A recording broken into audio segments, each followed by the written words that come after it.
In today's video, we're going to show you a quick and easy way to hide apps on your Samsung smartphone.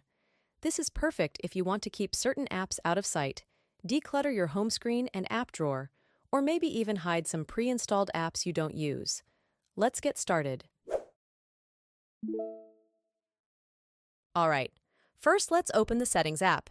It looks like a gear. Scroll down through the home screen settings menu. Look for the option called Hide Apps on Home and Apps screens and tap on it. You'll now see a list of all your installed apps. Simply tap the toggle switch next to each app you want to hide. Once you've chosen the apps to hide, tap Done at the bottom to save your changes. If you ever need to access a hidden app again, you can follow the same steps we just went through. Thanks for watching.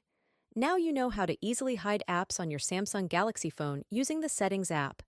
If you have any questions, leave a comment below and don't forget to like and subscribe for more tech tutorials.